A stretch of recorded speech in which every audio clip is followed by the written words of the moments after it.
You're listening to Women's Media Center Live with Robin Morgan.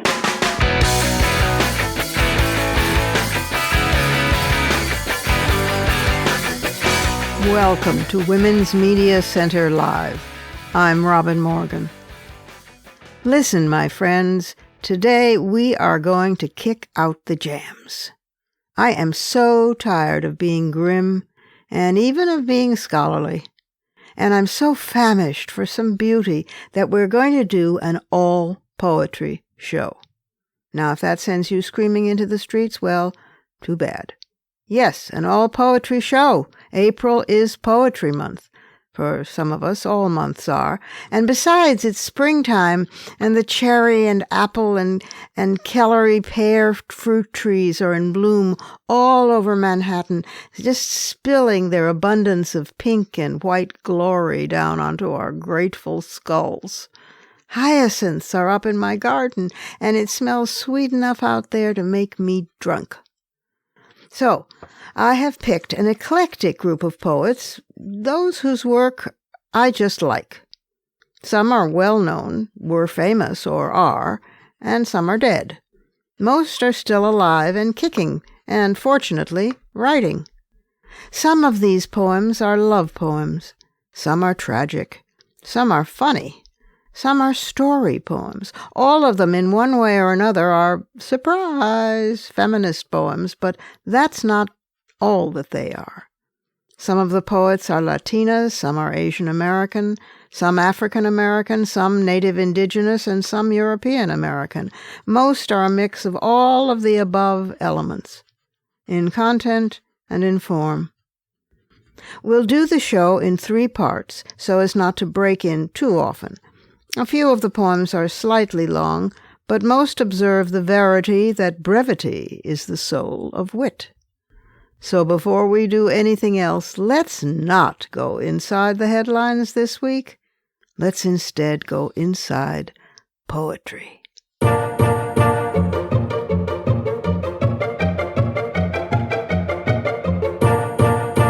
Fittingly, let's start with a story poem. And let's start with a Native American. The fine writer Louise Erdrich, mostly known for her prose, but also a fine poet. She's a Turtle Mountain Chippewa, and here is the poem called Captivity. It has an epigraph, and the epigraph reads, "He, my captor, gave me a biscuit which I put in my pocket, and not daring to eat it, buried it under a log, fearing he had put something in it to make me love him." From the narrative of the captivity of Mary Rowlandson, who was taken prisoner by the Wampanoag people when Lancaster, Massachusetts, was destroyed in the year 1676. Captivity. The stream was swift and so cold I thought I would be sliced in 2. But he dragged me from the flood by the ends of my hair. I had grown to recognize his face. I could distinguish it from the others. There were times I feared I understood his language, which was not human, and I knelt to pray for strength. We were pursued by God's agents or pitch devils, I did not know, only that we must march. Their guns were loaded with swan shot. I could not suckle, and my child's wail put them in danger. He had a woman with teeth black and glittering. She fed the child milk of acorns. The forest closed. The light deepened. I told myself that I would starve before I took food from his hands, but I did not starve. One night he killed a deer with a young one in her, and gave me to eat of the fawn. It was so tender, the bones like the stems of flowers, that I followed where he took me. The night was thick. He cut the cord that bound me to the tree. After that the birds mocked. Shadows gaped and roared, and the trees flung down their sharpened lashes. He did not notice God's wrath. God blasted fire from half-buried stumps. I hid my face in my dress, fearing he would burn us all. But this, too, passed. Rescued, I see no truth in things. My husband drives a thick wedge through the earth. Still it shuts to him year after year. My child is fed of the first wheat. I lay myself to sleep on a Holland-laced pillow bier. I lay to sleep, and in the dark I see myself as I was, outside their circle. They knelt on deerskins, some with sticks, and he led his company in the noise until I could no longer bear the thought of how I was. I stripped a branch and struck the earth in time, begging it to open to admit me as he was, and feed me honey from the rock.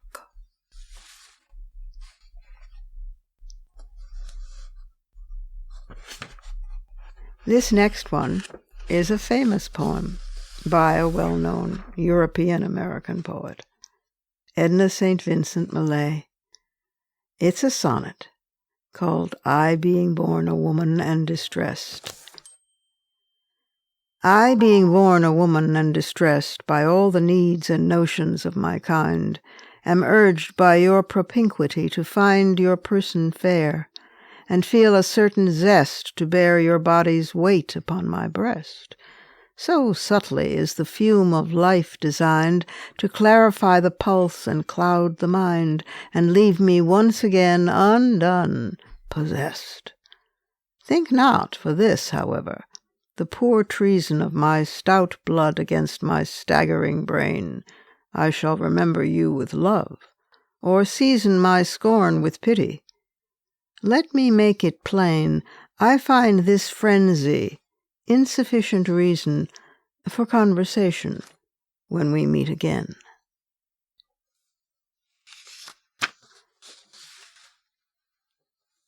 In later times and a later mood, Millay, or Vincent as her friends called her, is more sober. An ancient gesture. I thought, as I wiped my eyes on the corner of my apron, Penelope did this too, and more than once. You can't keep weaving all day and undoing it all through the night. Your arms get tired, and the back of your neck gets tight, and along towards morning when you think it will never be light, and your husband has been gone and you don't know where for years, suddenly you burst into tears. There is simply nothing else to do. And I thought, as I wiped my eyes on the corner of my apron, this is an ancient gesture, authentic, antique, in the very best tradition, classic, Greek. Ulysses did this too, but only as a gesture which implied to the assembled throng that he was much too moved to speak. He learned it from Penelope,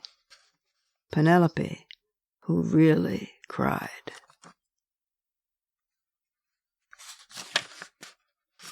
Victoria Chang is a younger poet, and her book, Barbie Chang, is a very interesting one. This is called Barbie Chang's Tears. Barbie Chang's tears are the lights of the city that go off on. The men walking around the city move. But Barbie Chang doesn't. She cannot promote herself. If she had legs, she would stop begging. If she had a head, she would stop her own wedding. But the city has no extra bedding. It is not ready yet. The maids are still making beds. Barbie Chang is still making things up. There are always storms, long arms, drinks with pink umbrellas, because they know she is confused, like a seahorse light avoids her town on the map B2C4. She wants to be used. She doesn't want to be with you. It is morning again, and Barbie Chang is already mourning the men, the night men who are always right, who never write back. She prefers to sleep on her back so she can see the eyes of her attackers in the morning, a bed with questions with her. Depression on each side, 2 small holes from knees. Now, before there was Audre Lorde or June Jordan or Toy Derricott or all the fine African-American poets, and the younger generations to boot, there was Lucille Clifton. Her dates were 1936 to 2010. And here is her wishes for sons. I wish them cramps. I wish them a strange town and the last tampon. I wish them no 7-Eleven. I wish them 1 week early and wearing a white skirt. I wish them 1 week late. Later, I wish them hot flashes and clots like you wouldn't believe. Let the flashes come when they meet someone special. Let the clots come when they want to. Let them think they have accepted arrogance in the universe. Then bring them to gynecologists not unlike themselves. And here is Peruvian-American Suzi F. Garcia, a Latina poet. Her poem is called A Future History. A muster of peacocks show off their tails, but instead of feathers, knives, and smoke where their voices should be. I breathe gray until it fills my throat, choking on tool. On the loudspeaker, a mutation of a voiceover, a headache of endearment to remind me where I came from, smokestack cities in jungle greens. Petals are pinned in place on flowers by careful tailors, muted pearls ringing in my ears. A headdress of gold and pink weighs me down, an obscene affection from country and kind. I have never been novel, but in the days of impending volcanoes I walk throwback, the doyenne of novices. An enemy faints indifference and keeps their distance, places me on a fool's throne. They underestimate me. I am the same bitch in a new wig, a mutineer in a tight dress. I dig my nails into the peel of a granadilla, peel back and bite. This next poem is by Charlotte Mew, who bridged the centuries 1869 to 1928. And in her collected poems, which are stunning, there's this short poem called I Have Been Through the Gates. His heart, to me, was a place of palaces and pinnacles and shining towers. I saw it then as we see things in dreams. I do not remember how long I slept. I remember the trees and the high white walls, and how the sun was always on the towers. The walls are standing today, and the gates. I have been through the gates. I have groped. I have crept back, back. There is dust in the streets and blood. They are empty. Darkness is over them. His heart is a place with the lights gone out, forsaken by great winds and the heavenly rain, unclean and unswept, like the heart of the holy city, old, blind, beautiful Jerusalem, over which Christ wept. And here is Audre Lorde, with her much-beloved poem, Who Said It Was Simple. Audre always used to identify herself as a black, feminist, woman, lesbian, warrior, poet. And that's the sentiments behind this poem. Who Said It Was Simple? There are so many roots to the tree of anger that sometimes the branches shatter before they bear. Sitting in Nedick's, the women rally before they march, discussing the problematic girls they hire to make them free. An almost white counterman passes a waiting brother to serve them first, and the ladies neither notice nor reject the slighter pleasures of their slavery. But I, who am bound by my mirror as well as my bed, see causes in color as well as sex, and sit here wondering which me will survive all these liberations.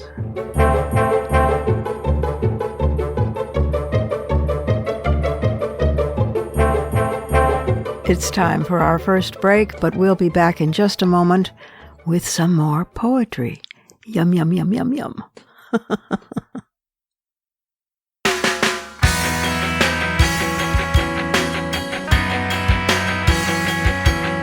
Subscribe to this program on your favorite podcast platform and leave us a review. Follow us on Twitter at WMC Live, like our Facebook page at facebook.com/WMC Live, and visit us at WMCLive.com for more information about our show and our guests. You're listening to Women's Media Center Live with Robin Morgan.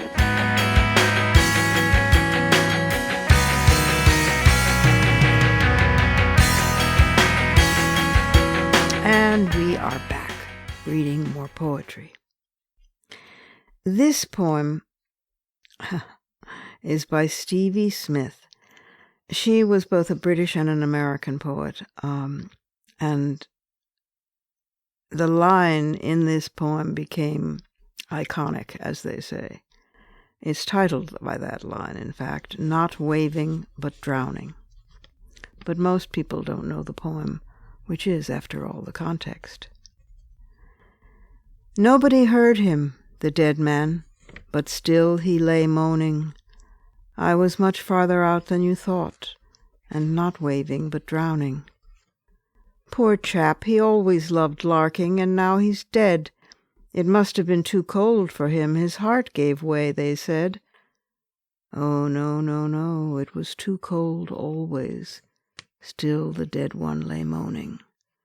I was much too far out all my life, and not waving but drowning. Her dates were 1902 to 1971.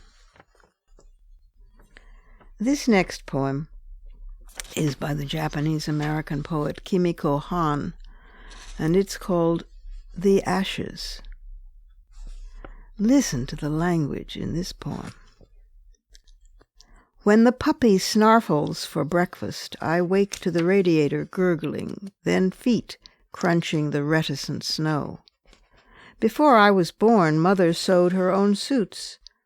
What do her ashes know?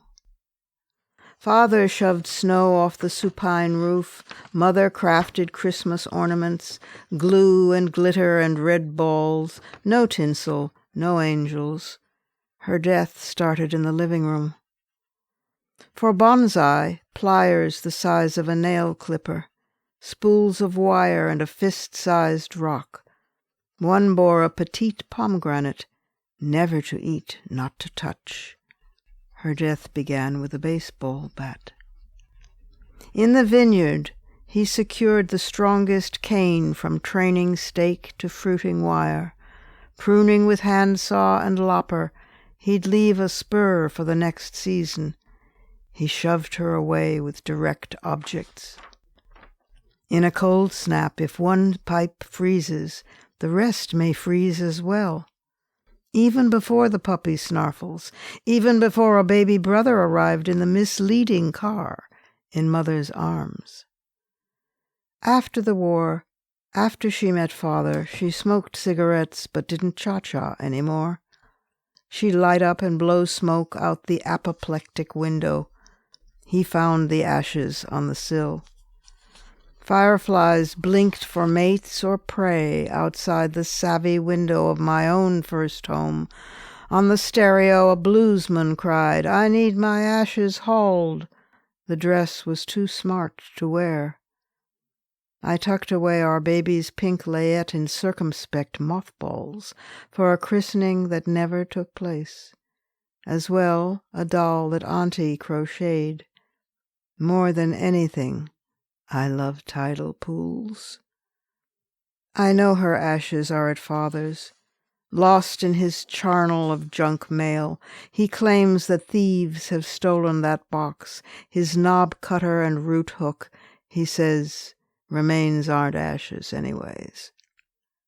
Winter stripped everything to the limb and ejected nest. No angels, no creche. I don't know whose recollections are suspect. After leaving Maui, Mother learned to swim. She loved tidal pools more than anything. In my kitchen the logs blink in the fire. Through blinds the wind blusters, and the brow-beaten trees creak in the orchard. The rain pours, then stops for sun. If he lost mother's ashes, what more could I stand? Omusubi tastes best on black beaches. Since mother never learned to swim, did she watch her 5 brothers from a blanket? On the intransigent subway, I don't know if I've passed my station. His mother said yes. Iron, I bite my lip again. Mother showed our baby how to sift flour and how to crank an egg beater after father lost her. He barred everyone from the rooms and the yard where at night long red worms slither up from the ground. Her ashes know. Before the puppy snarfles, father shoves snow off the supine roof. For bonsai, use pliers the size of a nail clipper. In the vineyard, the strongest canes. In a cold snap, a hairdryer on frozen pipes. Fireflies blinked for mates or prey outside, while I tucked away my baby's pink layette. Her ashes know their box is in the living room, where she didn't cha-cha anymore. Where has winter stripped everything to the nest? In my kitchen the logs blink in the fire, and I know omusobi tastes best on black beaches. She knew to show her granddaughter how to sift flour. This next poem is very short and rather well known. It's by Dorothy Parker, European-American whose dates are 1893 to 1967 and a great wit. It's called Unfortunate Coincidence. By the time you swear you're his, shivering and sighing, and he vows his passion is infinite, undying, lady, make a note of this. One of you is lying. And here we're back to Victoria Chang. Her poem here is called Edward Hopper's Office at Night. The boss is sitting at the desk. The boss doesn't look at her. The boss is waiting for the black telephone to ring. She also waits for a ring from the boss. He is waiting for the files from her. Her blue dress like a reused file folder around her body. Her hands tight around the files. The filing cabinet might eat her, might take her hand off. The boss might eat her. The boss wants her. But the boss wants money more, just a little bit more. The boss always seems to want the money a bit more. The boss doesn't hear there are taxis outside waiting for all the women down on the street, across the street. A boss prepares for bed. Another boss above him in apartment X rotates a Q-tip in his ear before sex.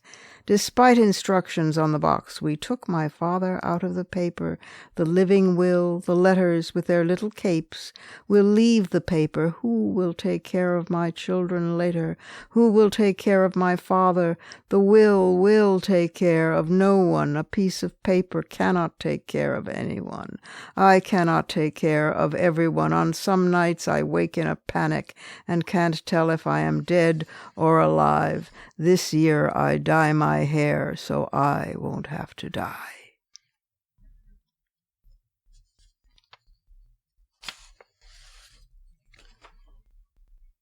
Muriel Rukeyser, a European-American Jew, and the quintessential 20th century poet. Very mentoring of younger poets. Wrote among her many works a 5-part poem dedicated to Keta Kollwitz, the great artist. And this is part 3 because the poem itself is too long to read here, but you can look it up. Keta Kollwitz.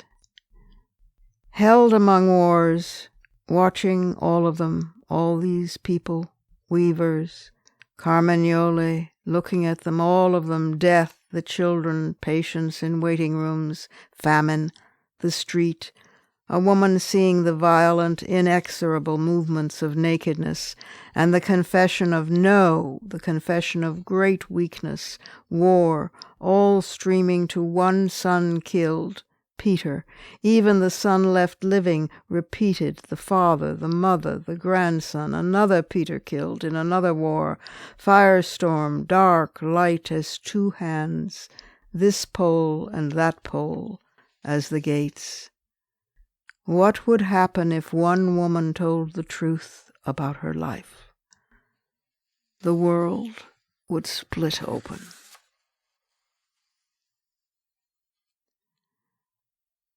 This next poem is slightly longer.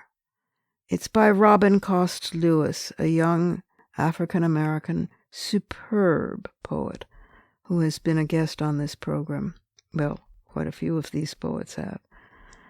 And it's from her book, Voyage of the Sable Venus. Listen carefully. It's called Lure, L-U-R-E. I am not there. We are not in that room. I am not sitting on your lap. I am not wearing the yellow and white gingham skirt so pretty grandmother just made for me this morning. Grandmother is not sitting at her sewing machine, revving the pedal hard, like an accelerator, driving herself through the needle. You are not alive. That fifth of whiskey is not empty inside your pocket. I am not 3. You are not 79. Your fishhook fingers are not toddling my birdseed nipples over and over again. I am not admiring the shine of my new white patent leather shoes resting at the edge of your knee. Your other hand is not digging inside my brand new Friday panties Aunt Lydia just gave to me last week because she was so proud that instead of peeing in my diaper, I'd learned to make it in the toilet. Grandmother is not still sitting at her sewing machine, throttling the pedal harder, louder. This is not your hand, your mouth, your Pall Mall fingers, your fishhooks, your pearl-handled switchblade.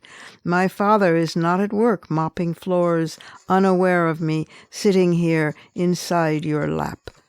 Alligator. I am not 3. I am not breathing. I am not sitting in your lap, forgetting the body has feet and legs and muscle and sinew and breath. I am not just staring at the wall. Those are not your countless, splendid, black bamboo fishing rods, still hanging upright out there on the garage walls. Those are not the 5 gallons of salt water, sitting so still and pale on the kitchen floor, the ones we collected yesterday at the beach to help my sister's skin. We did not climb down onto the giant rocks. Grandmother did not tie pretty scarves under our chins to cover our hair. We did not play hide-and-seek with cranky blue crabs. That beauty of a day never happened. There is not a 2-story giant avocado tree in your backyard whom I love more than life. There is no grass, no Pacific, no New Orleans, no Mardi Gras stories for which I long, no boxes ma mère sends each hot winter, filled with pralines and fudge and purple and yellow and green plastic beads, no Hail Mary, blessed art thou amongst women. I am not here. My skin does not hurt. My blood will not spill gray anywhere. You will not find me year after year. I will not ever remember a thing. I will not stare at walls. I will not see you all my life peering at me from around random corners, whispering something delicious out of a lover's mouth. I will not dislike the feeling of touch, will not be repulsed by the look of desire in an eye. I will not allow my teeth to rot.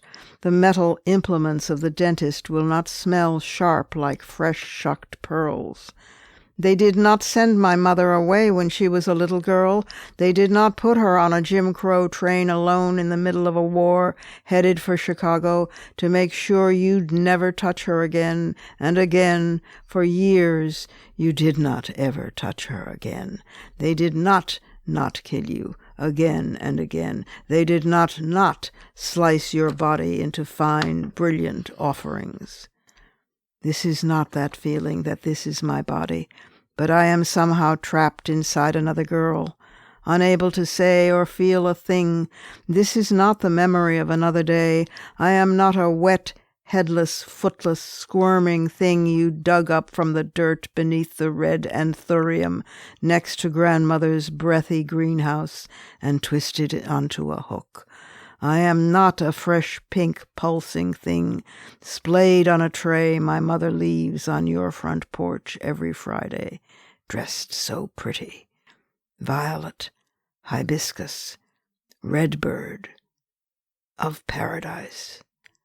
I am not there. The air is not frozen any longer.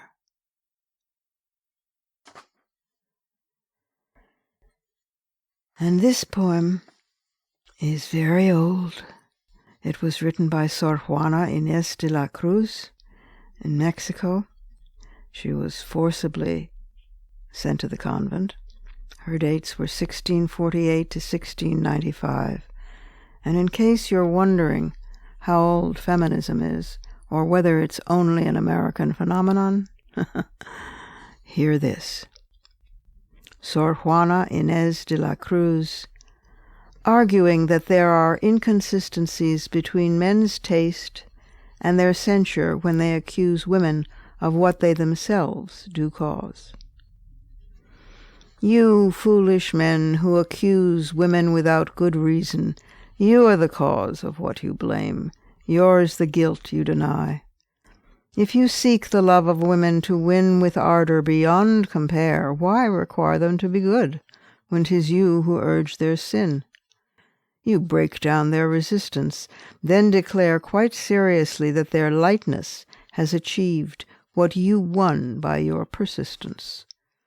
You seek with stupid presumption to find her whom you pursue, to be Thais when you woo her, and Lucretia in your possession. No woman can you really win, since even the most discreet is ungrateful if she keeps you out, and loose if she lets you in. So where is the woman born who would gain your love, if an ungrateful woman displeases and a complacent one you scorn? Your amorous labors give wings to their indiscretions. When you have made women wicked, you wish them virtuously to live. In a passion that is guilty, who bears the greater blame? She who falls on being entreated, or he who falls to make entreaty? When each is guilty of sin, which is the most to blame? She who sins for payment, or he who pays for the sin? Why are you so surprised at the fault that is your own? Either prize women as you make them, or make them to be prized. To them no longer urge your suit, and then with much more reason can you blame their affection when they are in pursuit. To assert this I have every right. Your pride has many weapons, your persistence and your promises, devil, world, and flesh, unite. And penultimately, here is a poem by a young Latina, Ada Limon, called How to Triumph Like a Girl.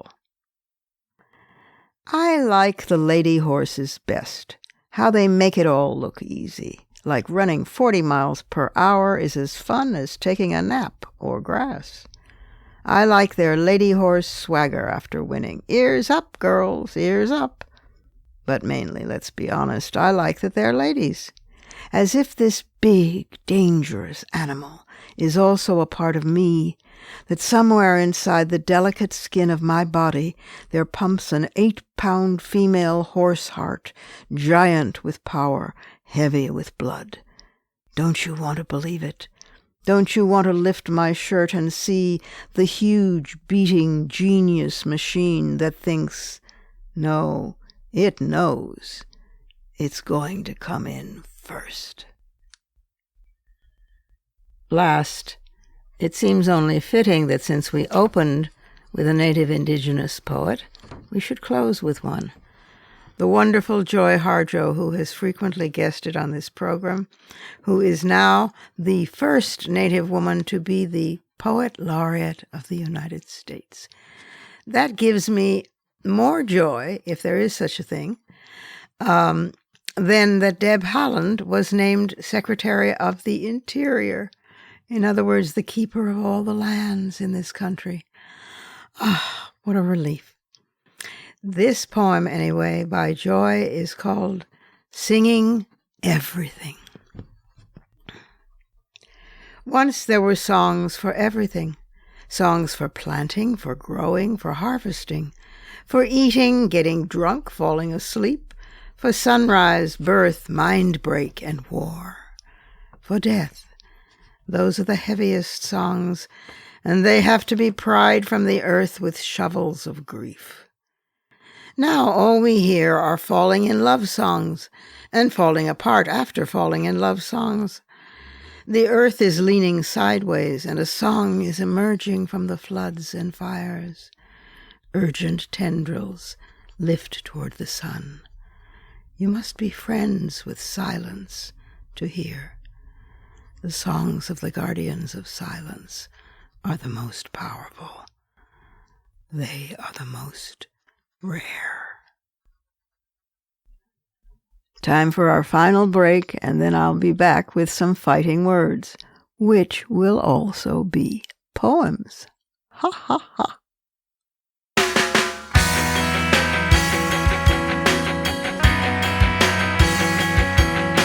The Women's Media Center, founded in 2005 by Jane Fonda, Gloria Steinem, and myself, is a progressive, nonpartisan, nonprofit organization working to make women visible and powerful in media.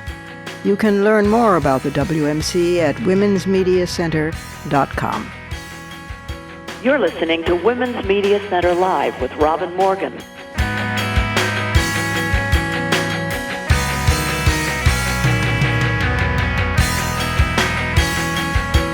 Fighting words can arrive in the shape of poems, you know.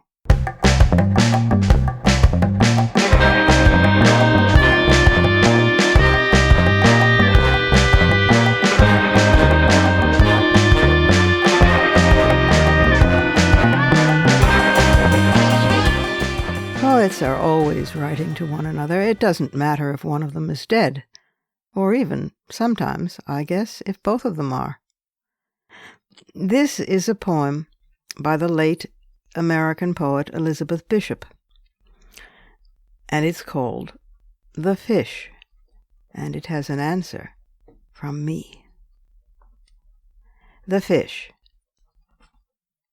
I caught a tremendous fish and held him beside the boat, half out of water, with my hook fast in a corner of his mouth.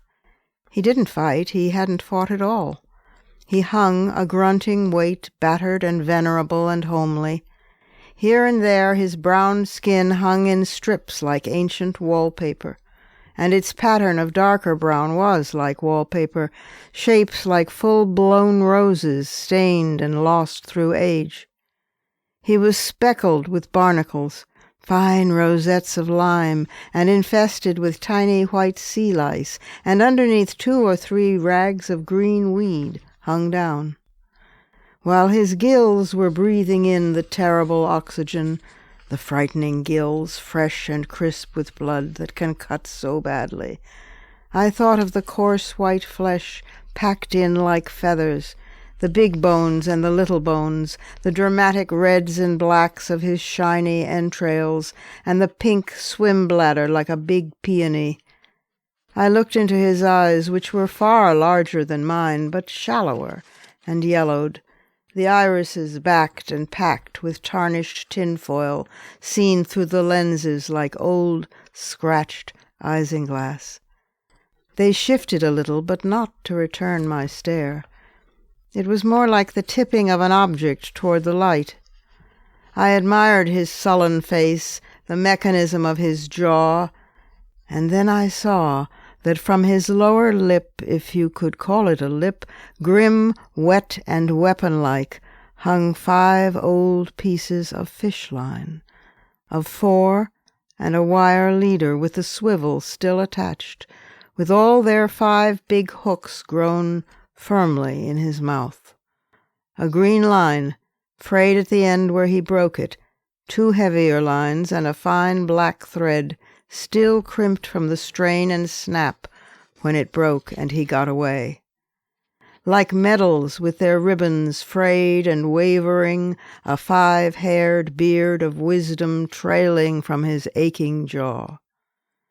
I stared and stared, and victory filled up the little rented boat, from the pool of bilge where oil had spread a rainbow around the rusted engine, to the bailer rusted orange, the sun-cracked thwarts, the oarlocks on their strings, the gunwales, until everything was rainbow, rainbow, rainbow.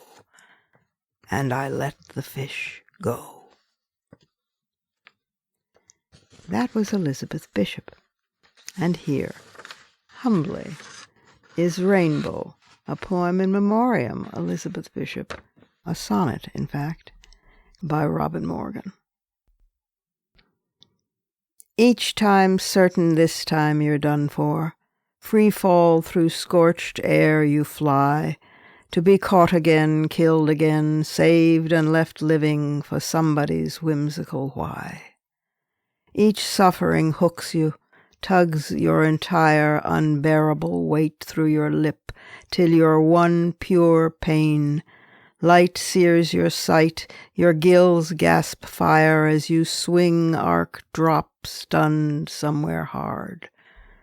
Then a face studies your spasms as you convulse, admires 5 old snapped lines grown into your flesh where you got away and away and away, and the face lets the fish go, since you're braver than death, and she's certain she's done you a favor. Those are my fighting words.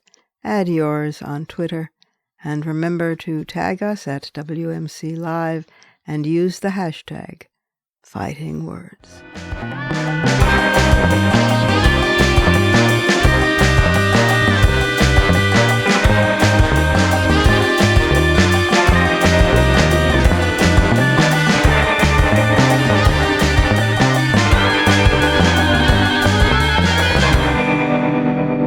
And that's our show for this week.